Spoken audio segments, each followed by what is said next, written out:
هل انت راضي باللي وصلت له؟ هل انت راضي بحالك؟ طب ما في واحد احسن منك. يا صباح الفل، حلقة جديدة من وانت نازل الصبح. شفت سؤال عجبني قوي، واحد بيسأل بيقول يا جماعة، وبعدين في حالة عدم الرضا دي بيقول، يعني بيوجه سؤاله للناس، يعني بيقول لهم يا جماعة في عدم رضا.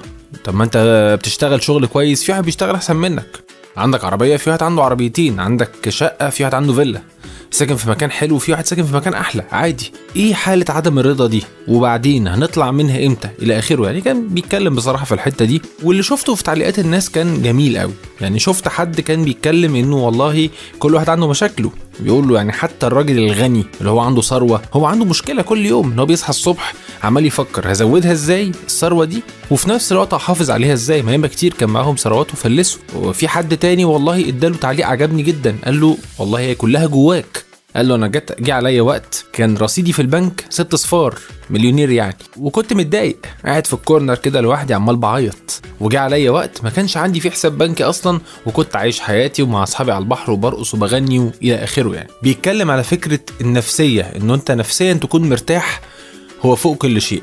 التعليقات دي كانت نقدر نقول لو هم مثلا 50 تعليق، ففي يعني 5 تعليقات 10 تعليقات كانت بتدور حوالين الحتة دي، لكن باقي التعليقات كانت بتتكلم على حاجة واحدة بس، ألا وهي الصحة.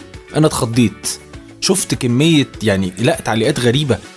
يعني فيهم حد بيتكلم بيقول أنا كان عندي فيلا، يعني كان عنده أملاك ما شاء الله يعني، وللأسف جاله مرض إياه، والمرض ده تسبب في إن هو حرفيا باع كل شيء.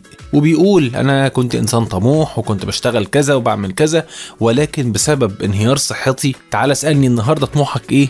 ما عنديش طموح، انا ما فيش. اقصى طموحي بس ان انا ابقى انسان طبيعي، ابقى انسان عادي. فبصراحة من النقاش البسيط ده، كل يوم الواحد فينا بيصحى الصبح وهو نازل بيفكر الشغل اللي انا فيه ده جايب همه ولا مش جايب همه، الموضوع الفلاني اللي انا داخله ده جايب همه ولا مش جايب همه، المواصلات والطريق والدنيا انا ليه ما عنديش عربية؟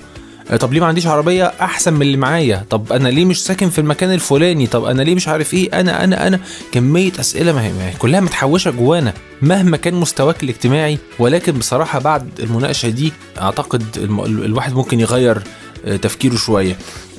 احنا راضيين بقضاء الله، ولكن دايما عندنا طموح للأحسن، عندنا طموح للأفضل.